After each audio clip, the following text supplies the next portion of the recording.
走。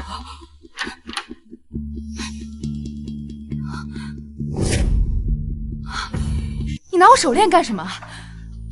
年年是上天给妈妈最好的礼物。你是公司新来的那个员工？我们家楠楠从小就没有爸妈，她是靠自己的努力进入宋氏上班的。我们真的没有偷东西，请你不要把这件事闹到楠楠单位去，好吗？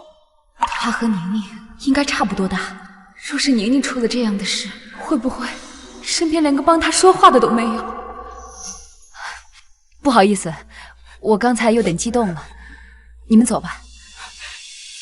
谢谢你，谢谢你，你真的是大好人。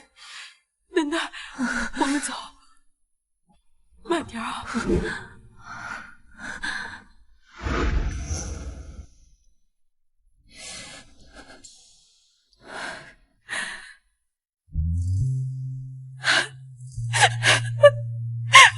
宁宁，你到底在哪里？妈妈，好想你。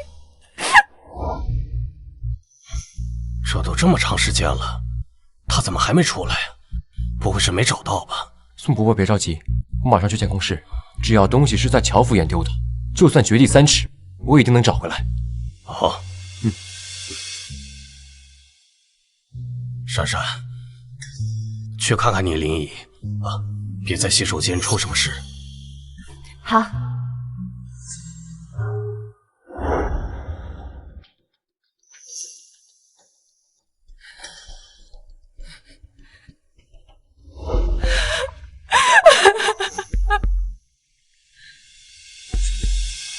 站住！说，是不是你们偷了林毅的珍珠手链？发生什么了？爸，我在洗手间看到林毅哭得可伤心了，然后他们就出来了，肯定是他们偷了林毅的珍珠手链，还不承认，才把林毅惹得那么伤心的。我们是捡到了手链，可是已经还好啊，还真是他们偷了林毅的手链。保安呢？这儿的保安都死了吧？把他俩给我抓起来！干什么？都别过来！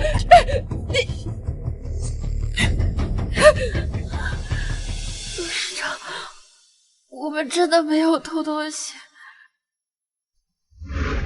爸爸，我真的没有偷东西。把他给我放开！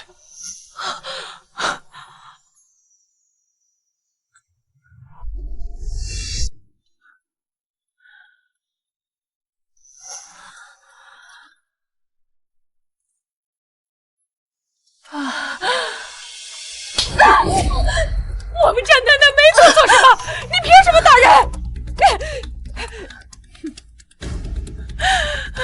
爸，没必要为了这种人而气坏了自己的身体，不值得。这样，我给他们点教训，保证让他们以后再也不敢犯。珊珊说的对呀，像这种没有教养的，就应该给他点教训。不要！我求求你，不要再伤害我的孙女了，求求你们了！我的孙女很可怜的，从小就没有爸妈呀，我求求你！就是因为有你这么糊涂的家长，才教育出这么没有教养的孩子。我女儿帮你教育孩子，你不是应该感谢她吗？不要！我家楠楠是很懂事的，不要啊！既然你的手这么不干净，那留着也没有什么必要。不要！不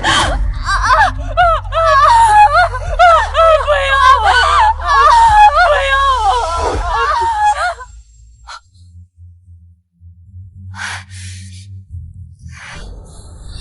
知道疼了吧？那还不赶紧把偷的手链交出来！我没有偷，我真的没偷。我告诉你，如果你现在认错的话，还来得及。要是你继续这样执迷不悟下去，明天就不用来公司上班了。我们宋氏集团不需要你这样品行败坏的员工。你是我们家楠楠的老板是吗？没错，你这个偷东西的孙女儿啊，就是我们宋氏集团底下混饭吃的一条狗。你不能开除楠楠，她没错。你要是这样冤枉他，你是会遭报应的。你在威胁我？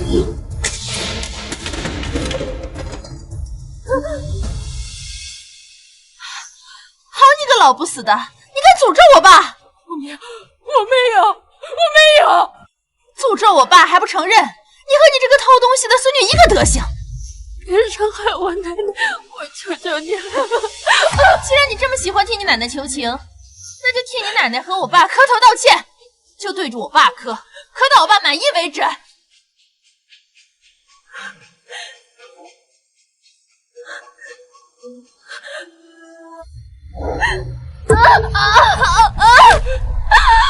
住手！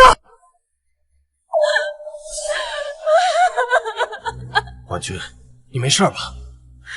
你们这是在干什么呀？他们两个偷了宁宁送你的珍珠手链。珊珊呢，发现你在洗手间里面哭得这么伤心，我们两个打算一起把珍珠手链给你要回来。不是的，我们是冤枉的。你果然是个惯犯啊！到现在了，你还在狡辩？谁给你的权利，让你随意的殴打他人？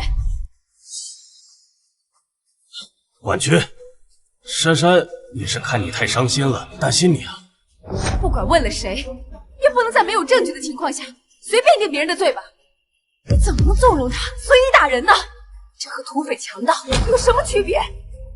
林毅，你进洗手间之后，就只有他们从里面出来了。我听见你在那哭，那除了他们偷了你的手链让你不高兴，还能因为什么呀？我知道你不喜欢我，可你也不能随意冤枉我吧？这就是你养出来的好女儿，太可笑了。他们的确是拿了我的珍珠手链，但是他们不是偷的，是捡到的，而且他们已经把珍珠手链还给我了，是我让他们离开的。什么？这竟然不是，便宜他们了。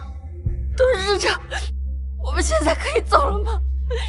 今天的事情是我错怪你们了。明天你正常来公司上班啊。提前我会安排你去做雨叔的助理，就当是为了今天的事情补偿你吧。爸，他就是一个没有教养、没有父母的野种，他不配给雨叔哥哥做助理。谁说没有父母的孩子就是野？你别忘了，你在没有姓宋之前，你同样没有父母。宋经理，不管是谁做错了事情，就是要承认和弥补。我是没有父母，我从小是奶奶带大的，可是我从小到大从来没有欺负过别人，都没有做过任何伤天害理的事情。我们只是穷，但我们跟你一样，都是人。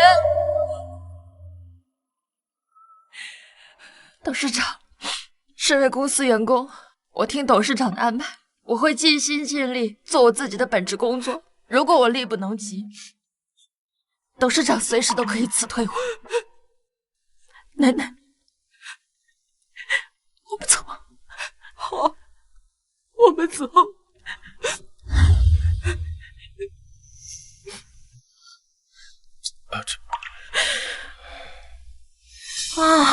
我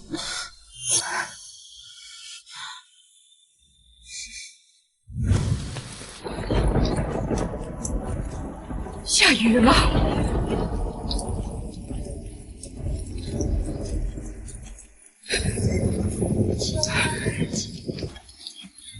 等我啊。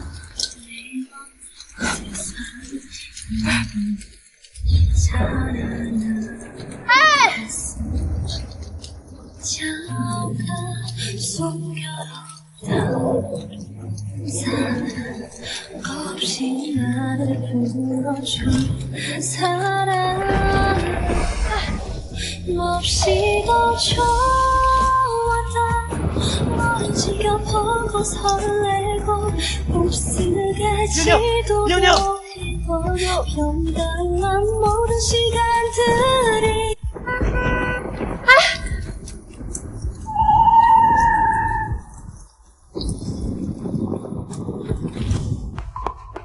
玉树哥哥，发生什么事了？我看见宁宁了，就在酒店外面。慢点！什么？世界上哪有那么巧的事？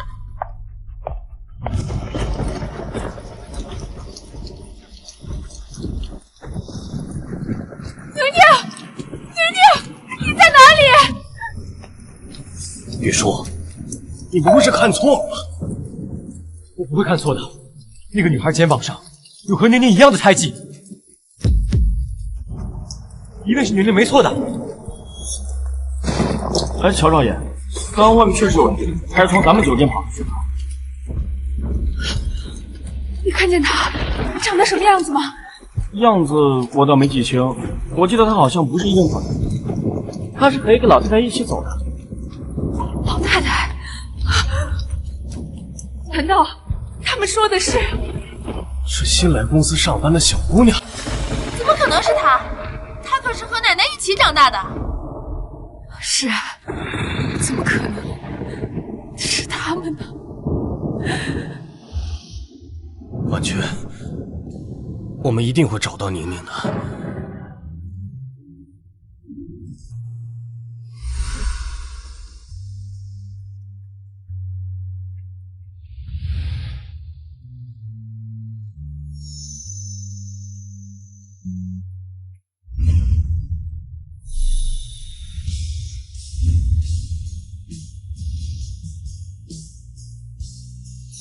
或许真的是我看错了吧。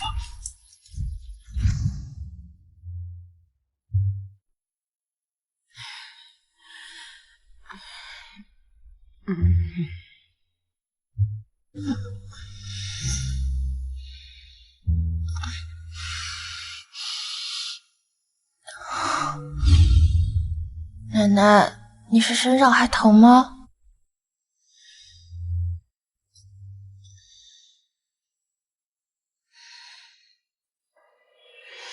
奶奶就是自责，没有把你照顾好。要不是奶奶没有，刚才我家丹丹就不会受那么大的委屈。不是的，奶奶，是你不嫌弃我，把我捡回来，把我养大成人，要不然我也考不了大学，也进不了宋氏集团。我的奶奶呀，是世界上最好的奶奶。要是你的亲生爸妈在就好了，他们一定不会让你被人欺负的。别想了，睡觉吧。明天呀，你还要上班呢啊。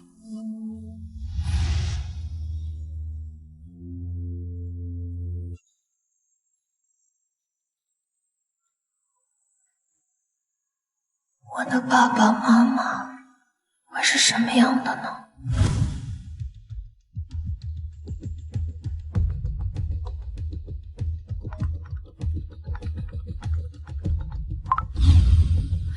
喂，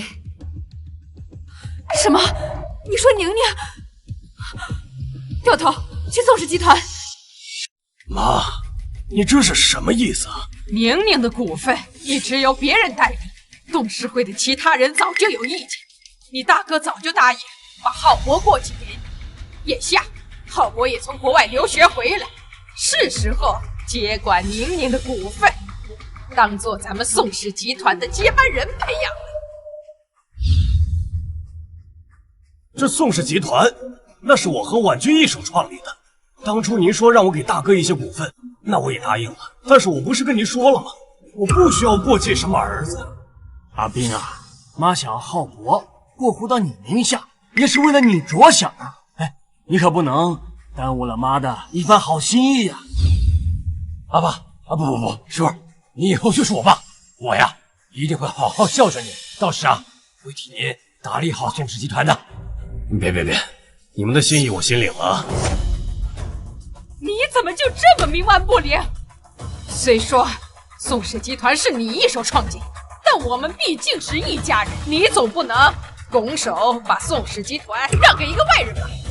啊，珊珊她是我女儿，她姓宋，她不是什么外人，而且这么多年，她一直心甘情愿地为宁宁代理着股份，在公司里是任劳任怨。而且您可别忘了，她也是名牌大学回来的。Miss Song， in Bellevue continued absence from classes. You are not eligible to obtain a diploma from this university. Don't forget, my father donates to your school every year. If you don't let me graduate, I will ask my father to stop any donation to the school.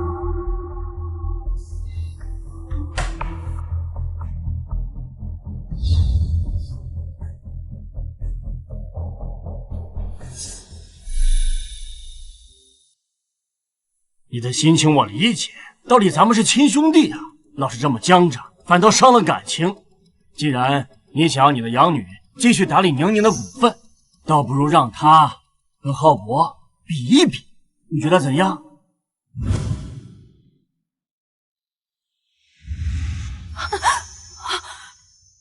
是你，那个人一定是宁宁没错。是你。对不起，我叫周慧，我没有看到您，是我的错。怎么可能会是他？他可是跟着他奶奶长大的。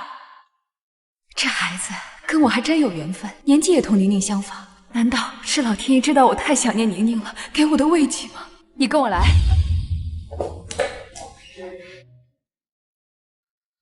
我不同意什么比试。你哥哥全程都在为了你，为了公司考虑。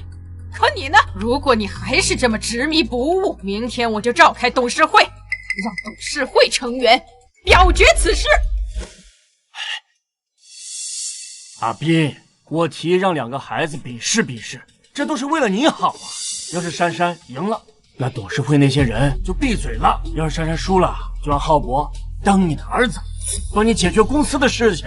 珠儿，你也不想看着宋氏走向覆灭吧？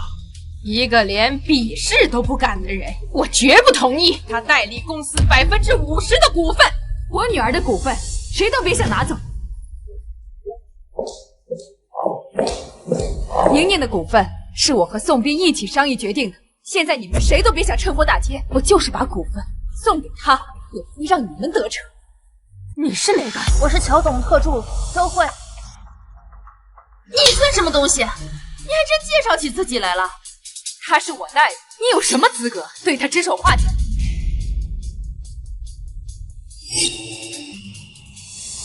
我是不是听错了呀？随便拉了个人就想分走公司50%的股份？阿斌，你前期脑子是不是有问题了？看到个女孩子就当成自己女儿。你已经跟我儿子离婚了，宋氏集团的事儿再与你无关。我是和他离婚了，但我永远都是宁宁的母亲，我有权利守护住我女儿的东西。婉君，现在不是胡闹的时候。我没有胡闹，事情就是这样的。我需要你在我女儿这份股份书上签字，事后再将股份转到我的名下。好，你这么快就答应了，你都没有想到你自己会得到什么好处吗？我警告你啊，你要是想签完字独吞我女儿的股份，我会……放心吧，林总，我知道你是想要守住女儿的东西，能做您的女儿真是太幸福了。虽然我没有妈妈，但是我希望您可以得偿所愿。谢谢。一个养女啊，还不如一个外人，真是笑死我了。估计啊，人家是觉得你太垃圾，宁可相信别人，也不相信你。你说谁垃圾呢？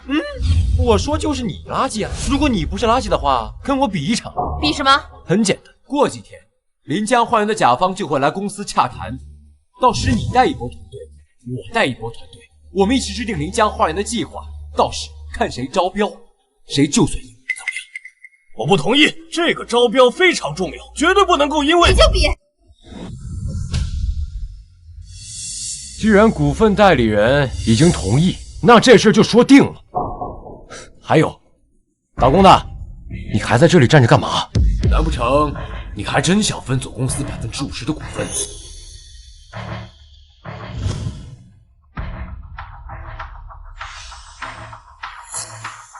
你只是宁宁的暂时股份代理人，凭什么自作主张用宁宁的股份做赌注呢？那他们都那么说我了，我为什么还要忍啊？爸，你说刚才那种情况，我要是不答应的话，那在公司我怎么待下去啊？婉君，这明显的就是浩博的激将法，这都怪珊珊太单纯了。不是我说你，怎么就想着把股份给一个外人？你现在怎么这么糊涂？我再糊涂，也没有你糊涂。我丑话放在前面，如果他输了我女儿的股，我肯定不会放过。都离婚了还装什么？什么？珊珊居然答应和宋浩博比试？林毅，你别生气，都是宋伯伯把珊珊给惯坏了。我知道您现在不方便插手宋氏，您放心，这事我来解决。林董，有宋小姐的消息了。什么消息？可靠吗？林董，根据当年对宋小姐走失的调查，宋小姐曾被发现在一座荒山上，据说是有人看见一位老人被她下山了。这几年，宋斌和雨舒一直都在寻找宁宁失踪的线索，为什么这么重要的消息，他们却一点都没有查出来结果？据说是有人在暗中花更高的价格封锁消息，这次也是因为这个目击者签了大量的赌债，所以这才让咱们钻了空子。我要去见那个给消息的人。林董，据说那个压制消息的人手段和财力都非同小可，你现在出面只会打草惊蛇，况且我们还没有那位老人的消息。不惜一切代价，一定要寻找那个老人的下落，以及背后那个压制住消息的人。是。乔总，临江花园的项目一直是您在负责，要是您出面帮助宋经理，恐怕……宋家这次明显是有备而来。就算我出手帮助珊珊赢得这次比试，苏家还是会以我了解临江花园这个项目不认可输掉的比试。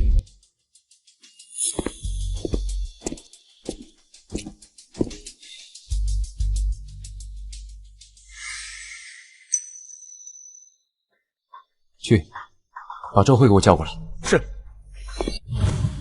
乔总，您找我。珊珊跟宋家人比试的事情，我想你应该听说了吧？这次你来呢，我想派你去珊珊临时创建的团队，帮珊珊赢得这次的表演。你还撒谎！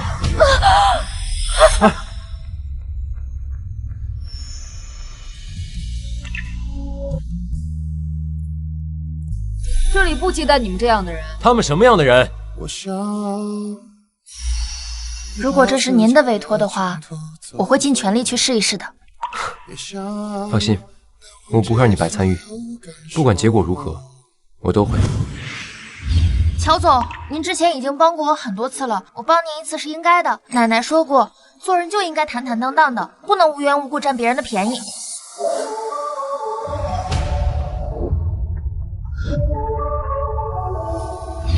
如果爱太珍惜温度，这场梦会自动退出。醒来后挽留对不起，别走了，命运不是征途，抓紧我的。来，咪咪，过来，咪咪，咪咪，妞妞。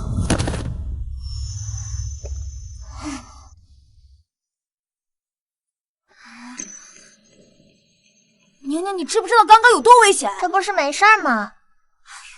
乔雨说你是生气了吗？你为什么生气？还不是因为你！我刚刚不是故意亲到你的，要是你在意这个的话，等我长大以后嫁给你，对你负责，好不好？乔雨说你别生气了。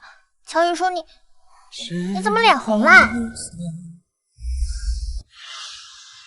乔总，您放心，我会尽全力帮助宋经理的。宁宁，要是你在的话，一定会赢的，对吧？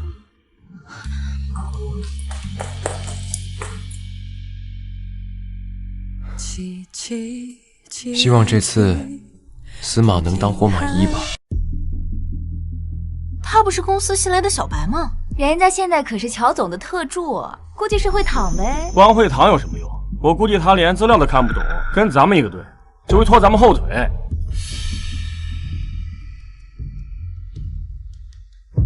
你怎么在这儿？是乔总让我过来协助您的。宋经理，您放心，我一定会尽全力帮您的。就你？今天坐在这里的所有人都是宋氏集团各个部门的精英，我爸找他们来协助我是为了帮我拿下明天临江花园的招标，那你这个垃圾能协助我什么呀？你要是能把这个项目做出来，我就让你留下。终难成想。宁宁，别看了，这个项目爸爸做不了。爸爸，你不是说重要的资料不能随便摆放吗？之前的确是重要的资料，但是现在已经不重要了。宁宁，别看了，这个项目呢，爸爸不打算做了。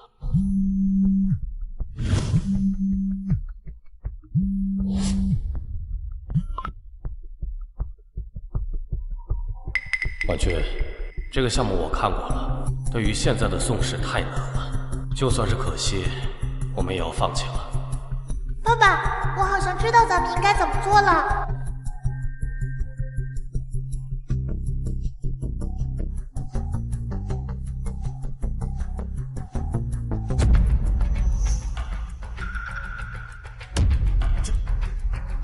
这是……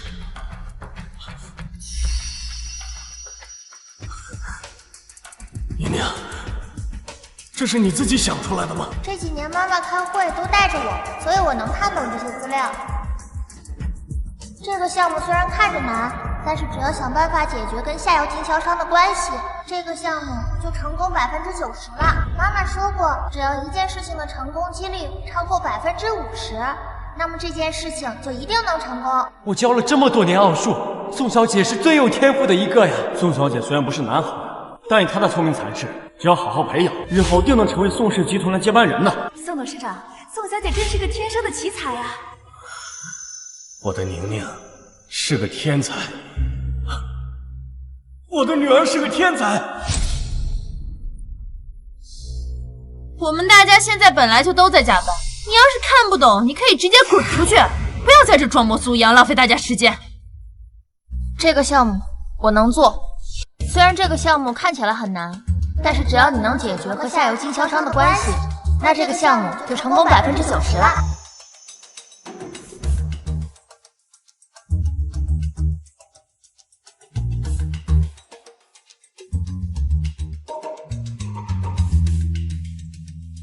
这可是当年宋氏集团成立以后做过最难的一个项目，也是因为这个项目一炮而红。我当初为了考核这个项目，可是花了整整1个月的时间呢。我也用了差不多1个月，他竟然不到10分钟，这究竟是怎么做到的？是宋氏千金提出来的解决办法。从那以后，宋氏集团的千金被誉为年龄最小的商业奇才。我记得宋氏千金只花了10来分钟解决问题。你还要浪费大家时间到什么时候？还不赶紧滚回你的座位，准备开会。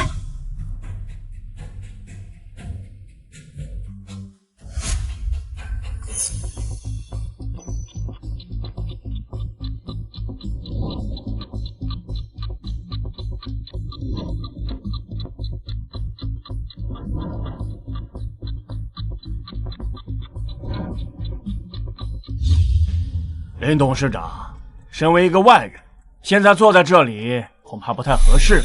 我和乔总是世交，今天乔总裁有事来不了，邀请我来出席。而且一旦宋氏集团拿下了临江花园，我林氏也是投资人，有权知晓此次投标的结果。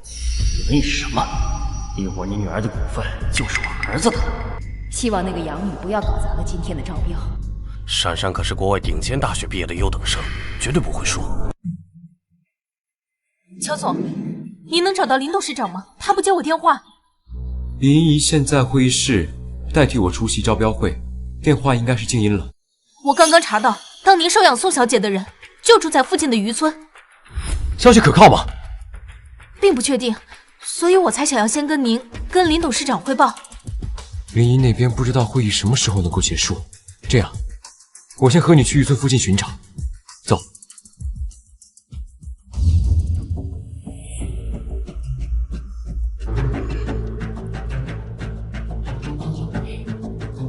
坐坐坐。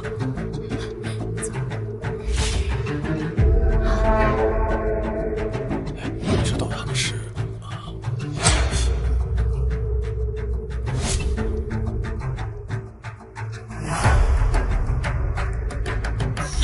这不是国外很出名的那个团队吗？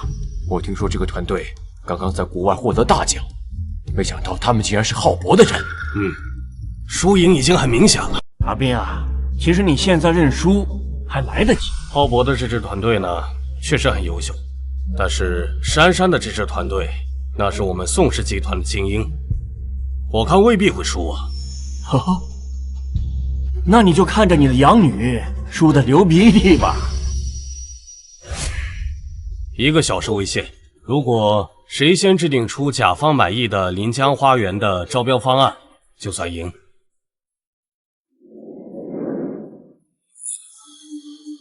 我警告你们，今天谁要敢拖我后腿，就给我滚出宋氏集团。这林家花园招标其实很简单，只要我们缩减成本，把成本压缩到最低，那林家花园的甲方没有拒绝的理由。宋经理，我们能想到降价这个方案，对方团队肯定也能想到，我们不能打价格战。闭嘴，这没有你说话的资格。可是这个项目，滚回你位置上坐好。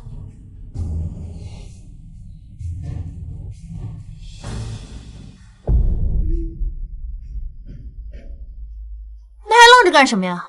回去定制招标书。好。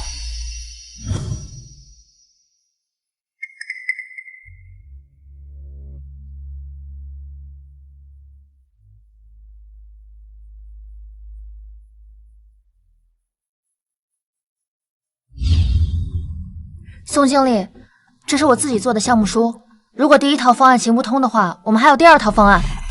我说了我不需要，你是听不明白话吗？宋经理，这次比试非同小可，不仅关系到公司集团的股份，还关系到公司的荣誉。你算个什么东西？也轮到你教育我了？内讧是一个团队的大忌。珊珊姐，你来宋氏集团这么多年，这点诚实都没有。你现在给我滚出去！宋总，不知这位是哪个部门的精英啊？怎么没有见过呀？他是一个刚来公司的新员工，都是珊珊心善，走到哪都带着他，想给他多一点学习和锻炼的机会，没想到他这么不知好歹，原来是个垃圾。垃圾就不要在这说话了。临江花园的甲方还在这儿，这让我们宋氏集团，哼，多丢人啊！实在不好意思，我这个侄女啊不懂事，让诸位见笑了。哎，客气客气。你聋了吗？你现在就给我滚出去！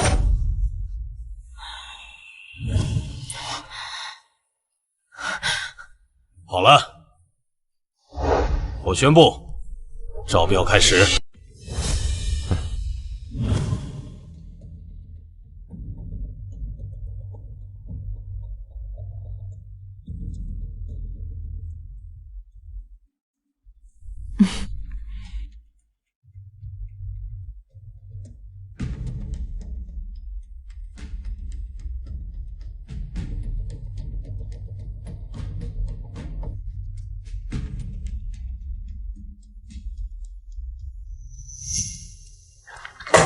2份招标书我们也仔细看过了，经过我们商议决定，你们第1套方案更加符合我们预期。感谢甲方上市。我们已经将成本压缩到最低了，他们不可能比我们还低。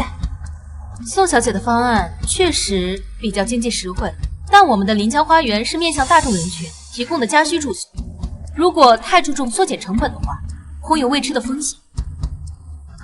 做生意就是一本万利的，没什么比赚钱更重要。你们肯定提前收了他们的好处，才让我们输的。我知道你赢不了，但我真没想到你还输不起啊！小叔，你这养女人品，怕是令人担忧啊。要是让这样的人继续持有公司50%的股份，到时候宋氏集团可以说是有灭顶的灾难了。没错，就算他不要脸，我们也跟他丢不起这个人。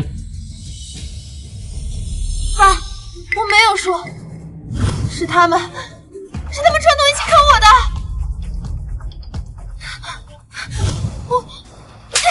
你闹够了没有？还嫌不够丢人吗？阿斌，输赢已经很明显了。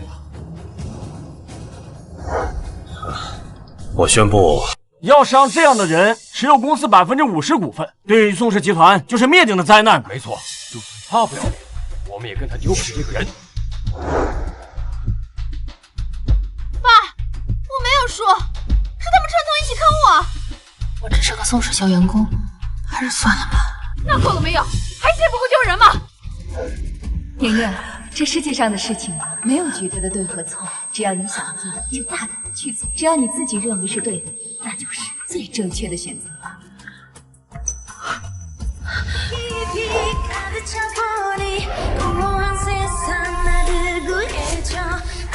总经理没有输，我们团队做了2个计划书，也就剩2个方案。宋经理，这是你让我准备的第2套方案。这不是宋董事长说的那个新来的小白吗？当着甲方的脸，一点规矩都不懂，简直就是丢我们宋氏集团的人。一个新来公司的小白跟一个废物有什么区别？珊珊姐，我非常明白你病急乱投医的想法，但你也不应该拉着一个小白和你一起去送死啊！赶紧给我出去！没错，宋傲山的确是准备了2套方案，这不合规矩吗？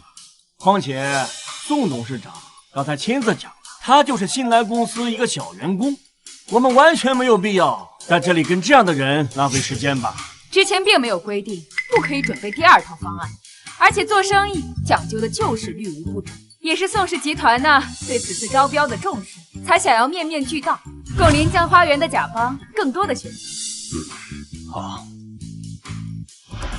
我看只是一张废纸而已，只要董事会的叔伯和临江花园的甲方愿意在这里垫我耳朵的话，我想我也可以在这里陪你们浪费时间。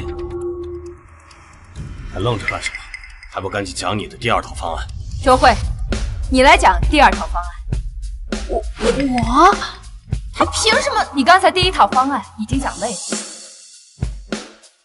董事长，我不行的。别紧张，按照自己的想法来就可以。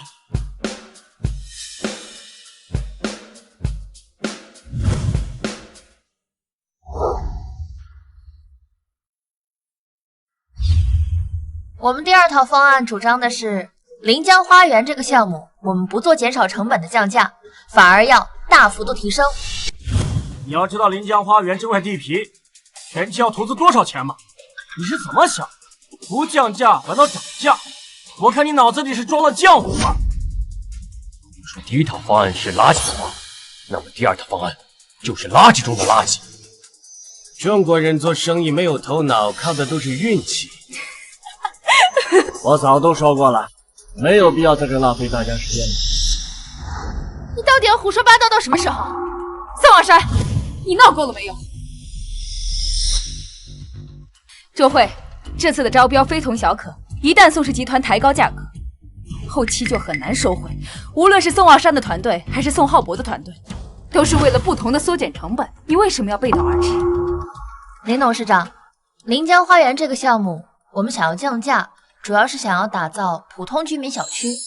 但是临江花园这个地理位置偏僻幽静，交通也不便利，所以并不适合普通居民生活。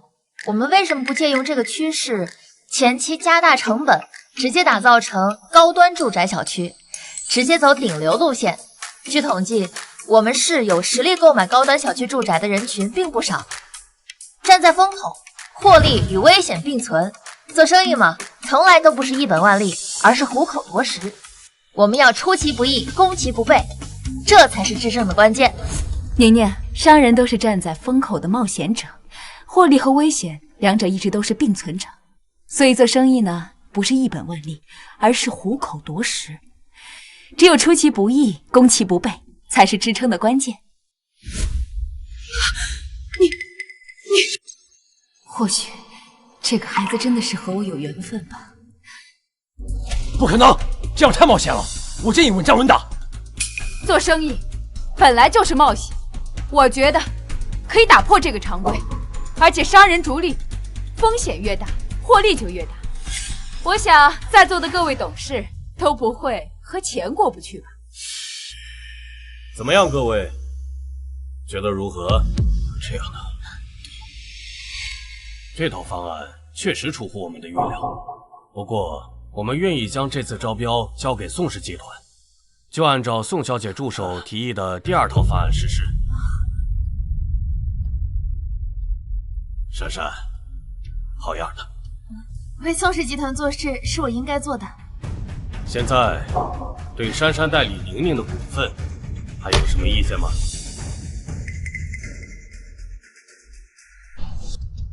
你们竟然输给了那个借来的野种！奶奶，都怪我轻敌了，真没想到宋望山这个家伙竟然藏得这么深啊！一个连脑子都没有的人，有什么可藏的？妈，那您的意思是？我早就试探过他，以他对商场的那些一知半解，根本不可能有本事赢下今天的招标。难道他今天背后有高人在指点他？是，或者不是，我亲自试试就知道了。我知道了吗？我会带珊珊准时回家吃饭的。宋董事长要陪家里人吃饭，我就不打扰了。婉君，妈晚上要给珊珊庆祝了，你跟我一起回去看看吧。那是宋董事长的家，不是我的家。我的家早在宁宁丢的那一天就跟着一起丢了。婉君，婉君，婉君，你知道的，当年我不想跟你离婚的。这么多年，我一直在努力找咱们的孩子，就连宁宁的房间，我都一直留着。你真的不想回去看看吗？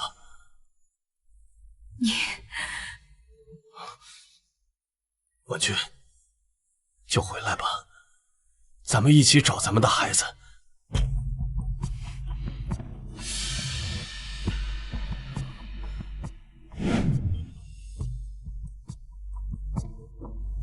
都是这个贱人害我一直被林一看不顺眼，我不想好，你也别想好。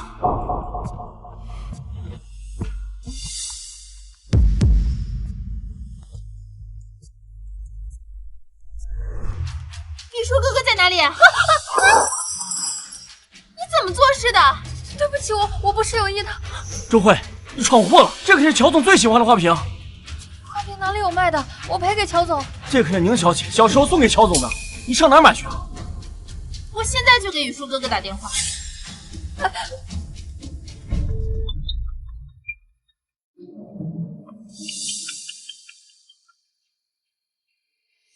喂，珊珊，怎么了？喂，雨舒哥哥，都怪周慧笨手笨脚的，摔碎了你最喜欢的花瓶。你说谁？周慧？对，就是周慧。你让周慧接个电话。乔总，对不起，我林一刚才给我打电话了。周慧，你今天做的很棒，我觉得让你做我的特助都有些屈才了。啊，这些都是我应该做的。他是公司的员工，本来就应该为公司做事，这有什么好显摆的？倒是他打碎雨舒哥哥你的花瓶，就应该开除处理。那个花瓶确实是我最真实的东西。我现在已经找到宁宁了，再也不用睹物思人了。没想到我的宁宁一直都在我的身边。周慧，我在。乔总，本来是想给你举行庆功宴的，既然现在你打碎了花瓶，那就功过相抵吧。谢谢乔总。对了，今天宋伯伯和林姨要去宋家，我现在还在外面，应该回不来公司了。待会儿你来一趟宋家，把我抽屉里面钥匙带过来。好的，我知道了，乔总。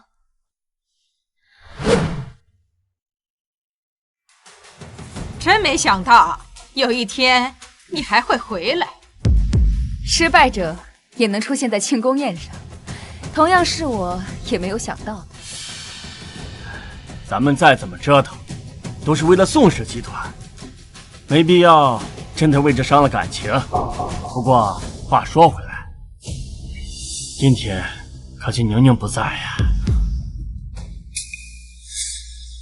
要是宁宁姐在的话，我们一家人啊，就算是团圆了。哎，我记得有一次咱们在吃饭的时候，好像探讨过一个难题。这宁宁姐只需要几句话就解决了。这些年，我把宁宁姐一直当做我要追赶的目标了。宁宁，那可是咱们市出了名的神童，她那智商，在全国都是排得上号的。你要是追赶，恐怕一辈子都追赶不上。乔少爷来了。宋伯伯，林姨，我有很重要的事情要跟你们说。宋伯伯，林姨，我有宁宁消息了。真的？哎呦，宁宁呢？她现在人在哪里？爸，乔雨舒紧张成这个样子，应该是知道宁宁姐的事情了。珊珊姐，你没见过宁宁姐，你自然不知道宁宁姐有多厉害。我听说她10岁的时候就丢了，一个小孩再厉害能厉害到哪儿去？就算宁宁姐有10岁的智商，你现在也比不过。你说什么？我这不是说的是实话吗？啊，如果今天宁宁姐在场的话，想必她一个人就可以搞定招标，更不会拿出第2套方案。你给我闭嘴！让我闭嘴？好啊，那咱们就再比一场。没错，你要是赢了，我就承认你比宁宁厉害，一局定胜负。珊珊姐，你敢吗？今天下午，我跟林一的秘书去了附近的渔村寻找，虽然没有找到宁宁，但是附近的村民说，在之前的市集上，他们发现有一个卖鱼的老人带着一个肩膀上有胎记的女孩。所以，我们和宁宁又擦肩而过了，是吗？林一，你放心，我已经派人查过了，能去鱼市集卖鱼的人都是附近的渔民。咱们市一共8个渔村，只要咱们增派人手，加快寻找，就一定可以找到宁宁的。我这就联系人去渔村寻找。没错，我也把所有的人都派到附近的渔村去。好，我已经赢了，为什么还要和你比？浩博，咱可不能这样咄咄逼人呐！他今天赢了，哼，全靠的是后面那个高人。哎，该不会是公司新来的那个小白吧？周慧就是一个给我打杂的。哎呀，我早知道你不敢比。哎，那么这么来说的话，那早上的第2副方案就不是你想出来的。没关系，我知道你怕输，我理解啊。谁说我不敢？比什么？你说。果然是个没有脑子的，这么容易就上套了。很简单，现在公司不是在制定临江花园的预算吗？我们以半小时为限，到时候你我2人最终数目，谁更接近于财务报价，谁就赢。虽然我大学一直逃课，但只是算数的话，应该没问题。好，我和你比。等等，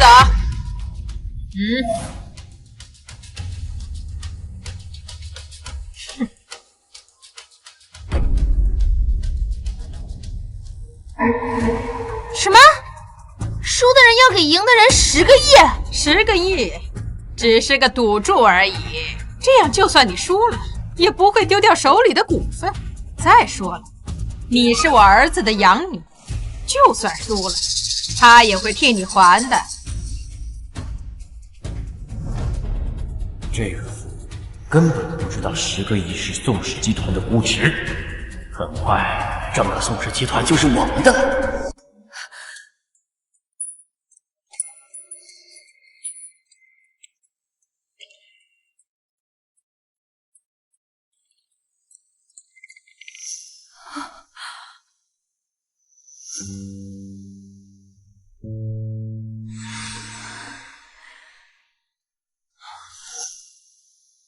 婉君，你放心，宁宁一定会回来的。宋婆婆说的没错，宁宁一定会回来的。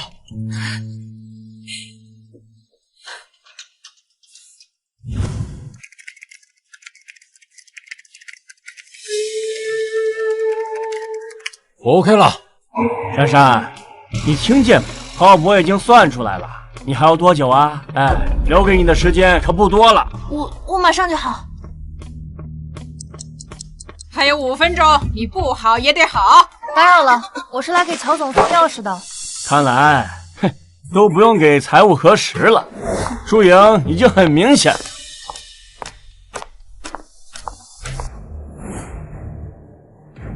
这不是我们刚来公司的小白吗？今天早上在会议室看你，就长得有几分姿色，没想到离近一看，确实是标准的小美人啊。宋经理，你没事吧？不能输，绝对不能输，不然爸爸一定会对我说。我们宋家的事儿，还轮不到你这样的人过问。贾雨舒还在楼上，你去门口等着吧。一副穷酸样，看着就碍眼。你给我站住！要不是你突然说话，我手里怎么会打翻？输了就是输了，哪来那么多理由？既然输赢已定，我一会儿就将这合同给阿斌送过去，让他过目，好让他提前准备将宋氏集团的董事长位置让出来。你说什么？你刚刚跟我打赌，核算临江花园的预算，签下那10个亿的赌约，正好是宋氏集团的市场估值。到时我的叔叔肯定会替你还钱的，宋氏集团不就拱手相让了吗？都是你这个贱人！我打死你！我打死你！宋经理，你没有输。你说什么？我说，我可以帮你做核算。我们要出其不意，攻其不备，这才是制胜的关键。一条在我们宋氏集团卖命的狗，也配在我们宋家指手画脚？别以为你讲写了一个计划书，你就觉得自己了不起。哎，你该不会现在还在做你代理50%股份的梦吧？啊？我劝你啊，还是少管闲事。你要真的闲得发慌的话，要不这样，咱俩出去单独聊聊。只要你把我伺候好了，我呀不会亏待你的。你行了，赶紧把他撵出去，别在这里碍我的眼。他不能走，我的手刚刚烫伤了，我需要他帮我把剩下的项目核算做出来。哼，还有2分钟，时间就到了，你的笔记本也烧坏。哎，他给你擦屁股的时间恐怕不够了，但给你擦眼泪的时间啊，可够啊！就算再给你一次机会，还是一个字：输。来得及，给我纸和笔就行。你要是敢骗我，我记他一定要你好看。2分钟，拿笔跟纸就可以算出来，你是不是太自以为是了？既然你想死，好，那我就给你这个机会。如果你输了，今天晚上必须跟我睡。我不会输的。好，好，臭娘们儿，我今天让你好好尝尝得罪我的滋味。这死鸭子嘴硬的德行，真是像极了那个赔钱货。珊珊，客厅里的监控啊，可记录这一切呢。你输了就输了，这合同也签了，想赖啊是赖不过去的。愿赌服输，你也不用怕什么。这件事情我会和你父亲说清楚的。况且你父亲膝下无子，又不愿意给我们宋家生个儿子，他早就应该把宋氏集团交出来，为以后打算的。珊珊啊，只要你现在乖乖的点头认输，你放心，我们都是一家人。就算你父亲不是宋氏集团董事长了，但他毕竟是我儿子，我一定会保证你和他衣食无忧的。我认，我算好了，2分钟，刚刚好。你这个臭打工的，谁知道你现在算的是什么东西？这个时间，公司财务部应该已经把临江花园预算出来了，你们可以打电话去问。你算个什么东西？我凭什么听你指挥？我打，我来打。这次临江花园的初步预算是2.25472个亿。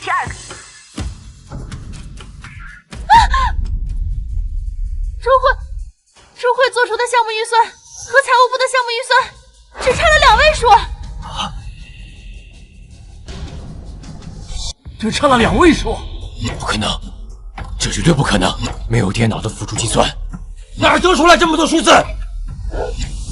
一个项目的预算确实比较庞大，但是只要能掌握诀窍，得到具体的数字也不是什么难事。不可能，我绝对不会输，我绝对不会输。数字的奇妙是用来探索的，如果一味用数字来衡量和比较，不管结果如何，你都输了。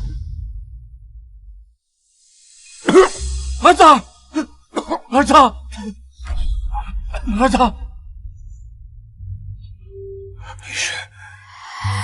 你又输了。凭什么？凭什么你总能赢我？你算术比不过我，就想和我下棋赢过我，却不知下棋同样需要计算作为基础，你技不如人，就该输。数字的奇妙是用来探索的，一味拿数字来衡量做比较的人，不管结果如何，你都已经输了。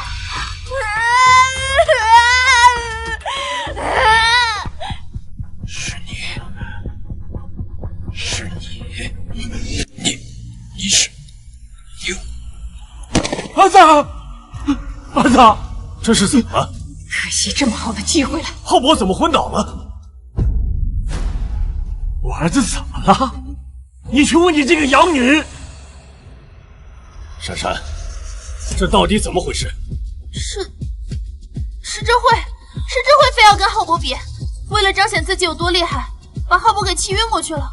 不是的，不是这样的，是宋经理，他没错，就是这个小员工害我们家浩博昏倒的。听说他是来给你送钥匙的，玉书啊，你怎么能把这样的人留在身边呢？周慧，这件事真的是你做的吗？他确实是因为我晕倒的，但是是宋经理，他让我够了，今天不用来公司上班了。宋董事长，您听我说，不是这样的。事已至此，还有什么可解释的？别以为我不知道你那点小心思。现在的年轻人就是太浮躁，想要升职，那你就要学会脚踏实地。只会耍小聪明走捷径，那就只有被辞退的下场。不是的，宋董事长，是。来人，把他撵走，不许再踏入我宋家半步。董事长，不是这样的，您听我说。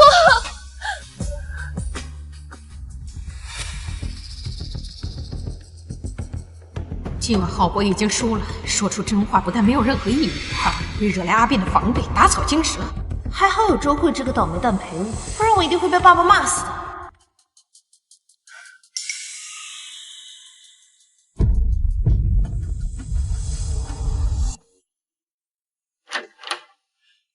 宋董，经过查实，今天在招标会上，宋经理拿出的第二套方案，并不是宋经理的团队共同协作完成。又是他！今天他能够在2分钟之内核算出那么庞大的数，一个人完成一个招标项目，也是情理之中的事儿。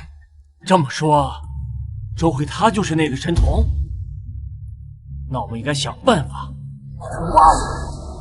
要是神童，确实该拉拢。他的年纪和他说话的语态，很像一个人，很像应该死在多年前雨夜里的那个人。你是说他是？爸，那周慧简直和宋佑宁一样，连说话的语气都一样。难道真是那宋佑宁回来了？周慧是不是那个赔钱货？我施点手段，很快就清楚。妈，你想怎么做？我能让他消失第1次，就能让他消失第2次。哼，珊珊，你现在太不像话了！要不是你林姨发现这份合同，我都不知道你现在胆子越来越大了。爸，我不是自愿的，是奶奶，是他们逼迫我签的。污蔑周慧也是别人逼迫你做的吗？我们刚刚已经看了客厅的监控视频，要不是周慧及时救场，整个宋氏都被你给整没了。那周慧就是我们宋氏集团养的一条打工狗，为我们做点事不是应该的吗？林姨，你是不是脑子有问题啊？怎么帮一个下等人说话？闭嘴！做错了事情还不承认，在长辈面前没大没小，我看你现在是越来越不像话了。给我滚回你房间，好好反省。爸，滚回去！这孩子越来越不让人省心了。好了，于叔已经去追周慧了，我打电话问他，看他怎么样了。喂，于叔。我已经知道他了。放心吧，林毅，我会和他说清楚。误会解除了，这次委屈你了。这么说，我没有被开除？这是自然。明天你可以准时到公司上班。谢谢乔总。乔总，前面就到我家了，你把我在这儿放下就可以了。那边路窄。好。等等。放心吧，玉叔已经追到周慧了。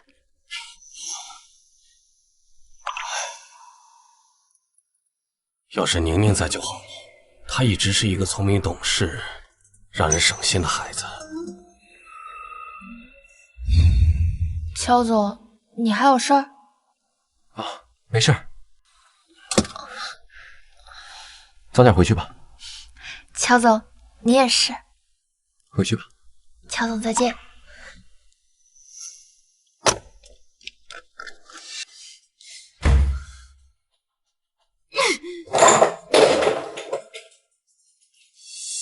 凤斌，你太让我失望了。我一直费心费劲的讨好你，你却始终放心不下你那个早不知道死哪儿去的女儿，还为了一个不好气的女人打我。既然你不在乎，那我也该为自己考虑一下。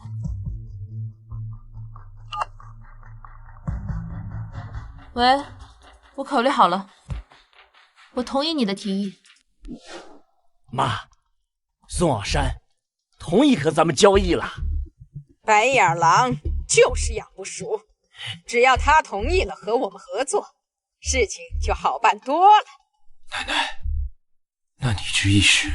设好圈套，守株待兔。周慧是不是那个赔钱货？宋氏集团最终会落入谁的手里？很快就会见分晓了。出事了！出事了！这次天真的要塌了！什么天塌了？公司本来准备着重发展临江花园这个项目，可是宋经理非要以他手里现有的项目为主，已经动用了公司所有的流动资金。临江花园的项目工期急，必须要在1年之内完成。如果这笔资金没有及时周转回来，那么宋氏集团将面临破产。我刚才已经给宋董事长的秘书打电话了，秘书说宋董事长带领的其他股东在大会议室和乔氏集团的乔总商量合股的事情，而且任何人不可以打扰。今天乔总没在公司，我打乔总的电话无人接听。这件事情必须要告诉董事长，我现在就去大会议室。临江花园的项目迫在眉睫，这个时候林董事长愿意提出和宋氏集团合作，对于整个宋氏集团来说可谓是锦上添花呀。现在大家都是一家人，希望在场的诸位以后多多指教。林董事长这话说的，您和宋氏集团一直都是一家人。董事长，不好了，出事了！大呼小叫什么？这是你该来的地方吗？董事长，就在刚刚，宋经理要发展自己手头项目为由，转走了公司所有的流动资金。这件事情您知道吗？胡说八道！我没有，这件事情是宋经理可是宋董事长的女儿啊，她怎么能做出这样的事情呢？哦，我想起来了，你昨天和宋经理发生了一些不愉快，可你也平安无事的回到公司上班了。不要咬着昨天的事情不放。不是这样的，董事长，这件事够了。虽然昨天珊珊做的是有些过分，但是你也不应该当着别人的面污蔑她。这孩子平时是有些娇惯，但我相信他一定是一个有分寸的人，绝对不会做出对公司不利的事情。周慧，你一直都是个懂事的孩子，今天怎么这么糊涂了？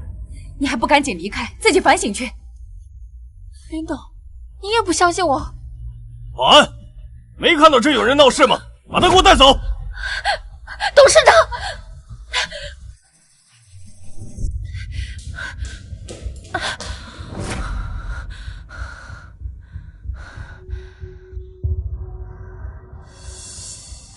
我听说他刚刚跑去董事会议上污蔑宋经理去了。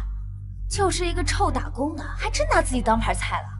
宋经理可是宋董事长的养女，他算是个什么东西？我估计昨晚做梦还没睡醒，他把他自己当成宋董事长的亲生女儿了呗。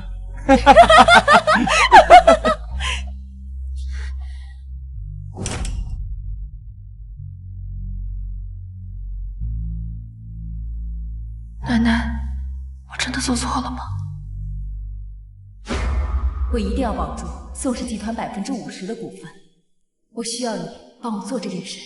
林董，您不是已经离开宋氏集团了吗？我女儿已经离开家10多年了，我一直在寻找她，在等她。守住宋氏集团，就是守住了家。我不希望我女儿好想回家的时候，却找不到回家的路。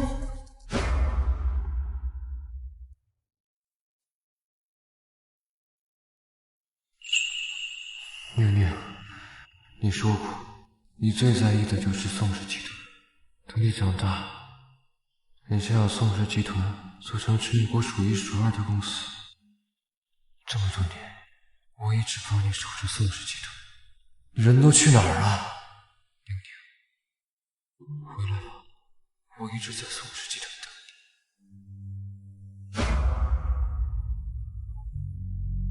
你。林董事长和乔总都是好人，他们都在等着宋小姐回家，不能让他们的希望破灭。奶奶，你放心，资金正在往项目部的账户上转入，很快宋氏集团所有流动资金都会转到您的户口上。宋经理，你不能这么做！奶奶好耳力，就是周慧来了。好，您放心，我知道该怎么做。周慧，你果然来了。周慧，我们等你，等的真是很辛苦啊。你们这话是什么意思？什么意思？马上你就知道了。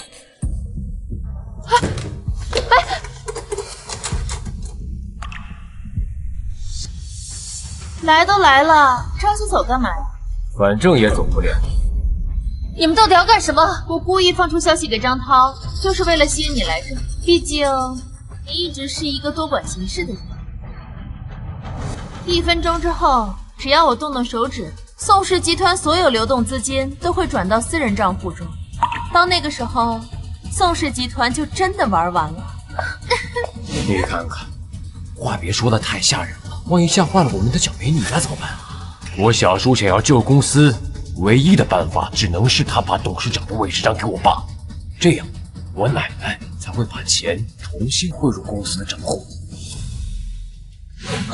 我已经算好了，雨树哥哥今天根本不在公司，宋斌和林婉君那个贱人今天忙着开会。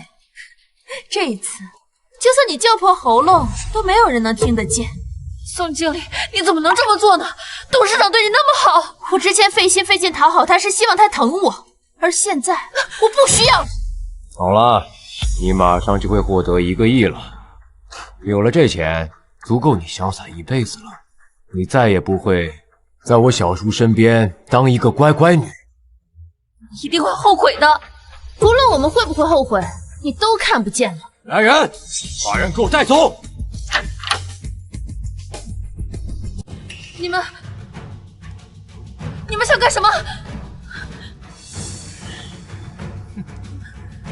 你们想干什么？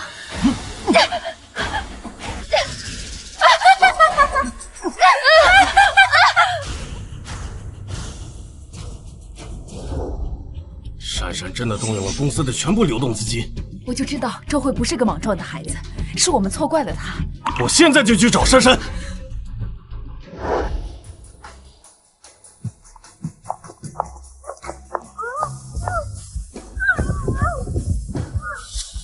等等，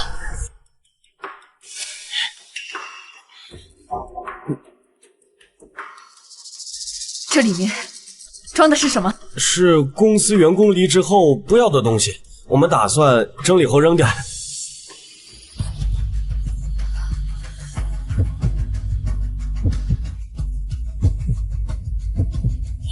还有婉君，别耽误时间了，咱还有正事。啊，对，差点忘了正事，我们走吧，走。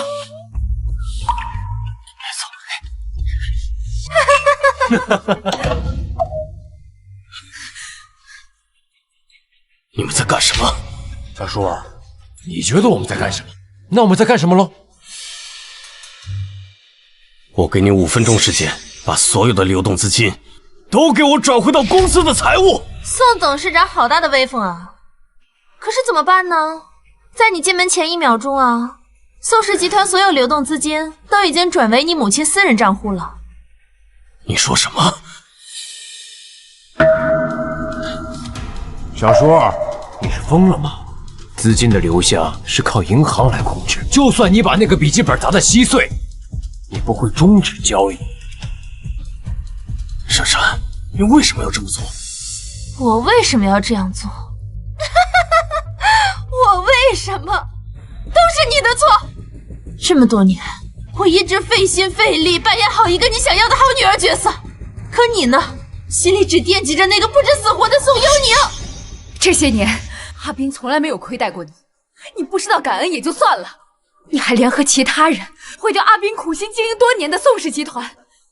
宁宁是我们的亲生女儿，只要我们活着一天，我们就会想尽一切的办法找宁宁回家。而你宋二山根本就不配姓宋。哼。对了，有个很重要的事忘记和你们说了，我见到你们的宝贝女儿了。什么？你什么时候见过宁宁？她在哪里？想知道啊？跪下求我。珊珊，你别太过分了。宋董事长，现在的你凭什么教训我？一向高高在上的小叔母，现在沦落到给别人下跪求饶的份儿，我真的好想看。好，幻觉，幻觉，我跪。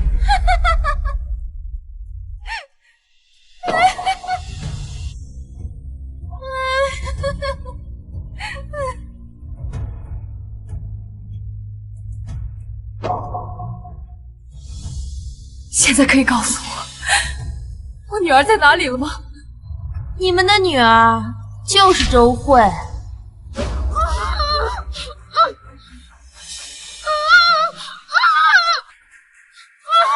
太极我见过，她真是宋幽宁。原来她就是宁宁。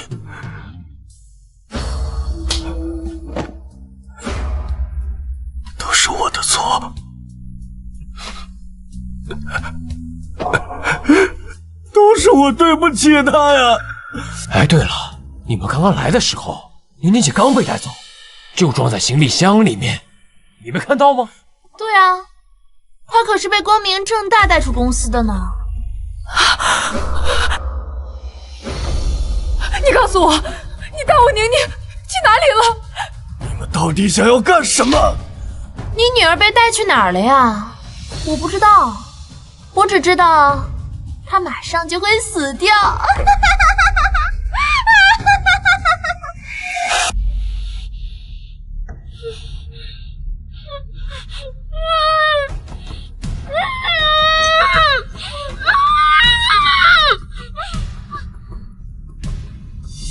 赔钱货，你果然没死！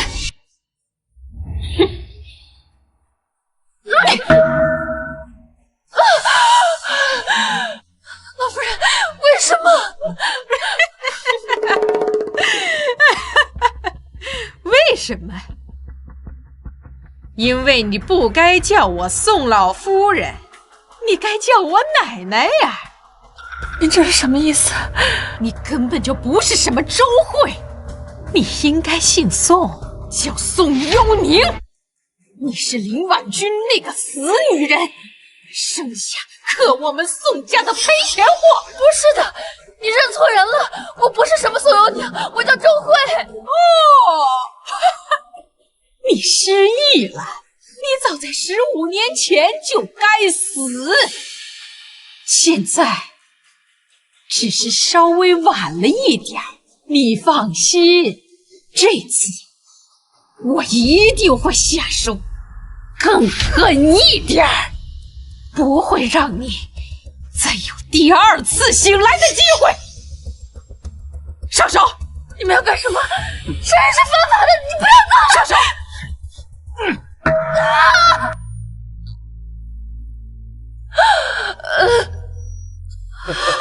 我的女儿是最棒的。宁宁，我的好宁宁，宁宁。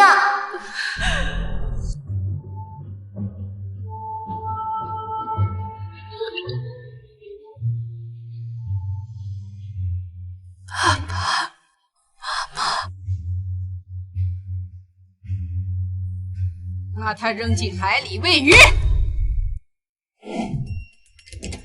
阿斌啊，没想到你和弟妹也有今天。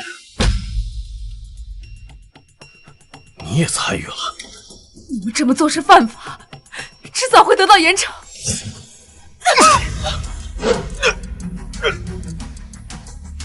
资金全部转到咱妈的账户里，和我们没关系。若是治安署来查证，那也是你个人亏空公司的。你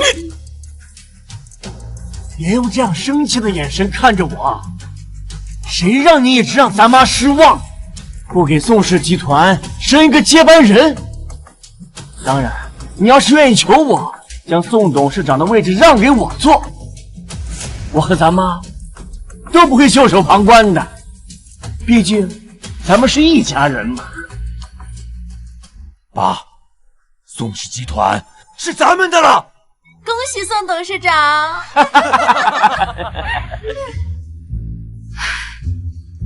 你们从始至终都在做梦，有什么好得意的？弟妹，这大白天的，你瞎说什么胡话？哎，估计是受刺激太大，疯掉了吧？小叔，我劝你啊，赶紧把宋氏集团董事长的位置让给我吧。兴许我们还能念在是一家人的情分上，给我小叔母找一个最好的精神病院了。我觉你怎么了？我觉你别吓我。你看看你们身边的电脑，这怎么是宋斌的户头？你怎么办事的啊？连账户都能会错？这怎么可能啊？这不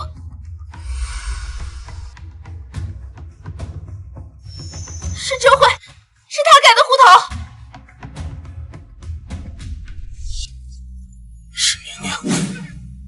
是宁宁，原来她一直都在保护宋氏集团。我就说，我怎么和那孩子那么有缘？她就是我们的女儿。你哭什么哭？你们女儿现在可能已经死了。哎，或许我能救宁宁。爸，你现在只要把她给我签了，将宋氏集团董事长的位置让给我，我立刻带人帮你去找宁宁。若是及时的话，或许还能看到一条命呢。阿斌，你苦心经营宋氏集团那么多年，你真舍得？我已经对不起宁宁了，我不能再失去她。这个世界上，你和女儿对我来说是最重要的。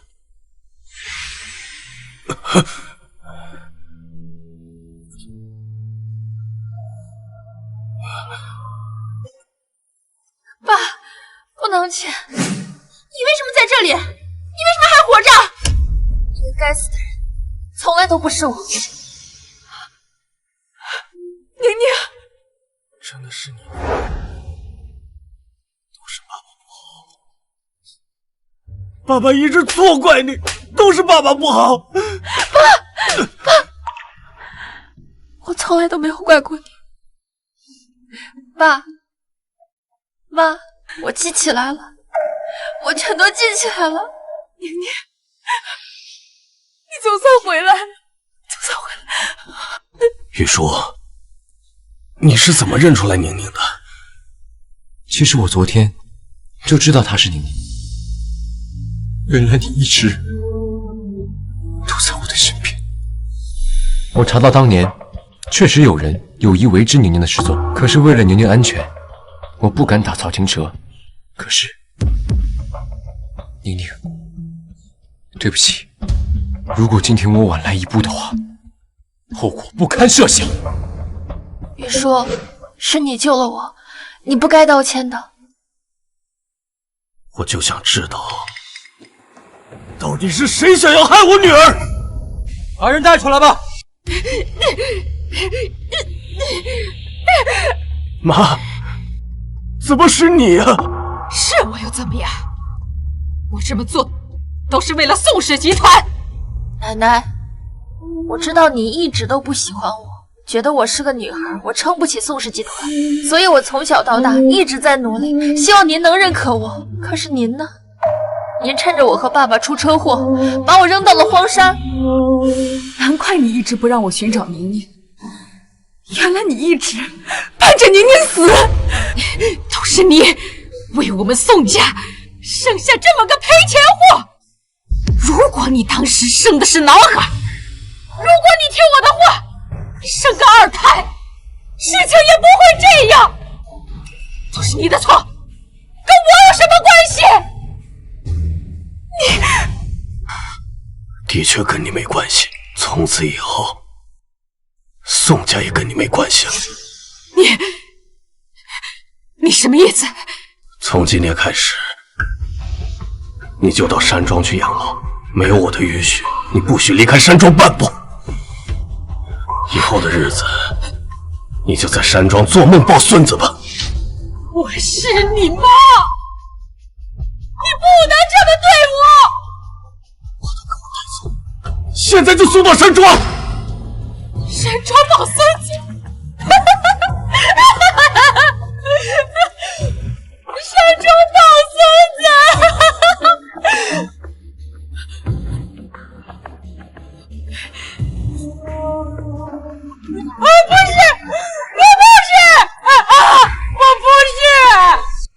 阿斌，都是妈怂恿我的，我是一时糊涂，求你饶了我，好不好？小树，是我错了，我以后再也不敢了。爸，我也不敢，我真的错了。你们做的那些事情，已经触及到我的底线。如果我原谅你们，我的女儿、老婆，还有我公司受到的伤害，谁来赔？不过你们放心，我不会像你们一样做出那些恶心的事情。今天的事情，我会交给司法部门处理。阿斌，我可是你亲大哥呀！来人，把他们给我带走！阿斌，别打我！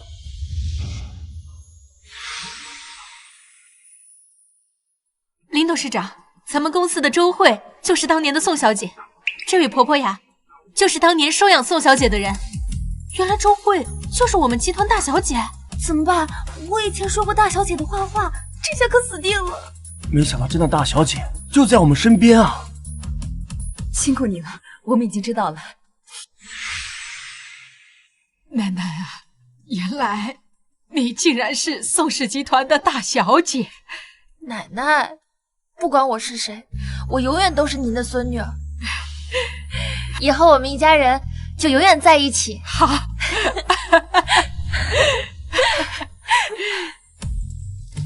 宁宁，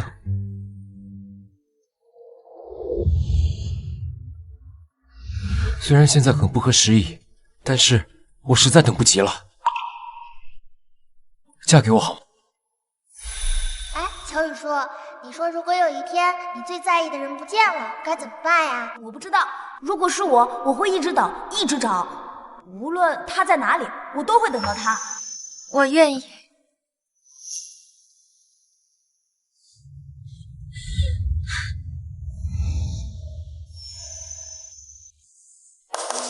祝大小姐和乔总有情人终成眷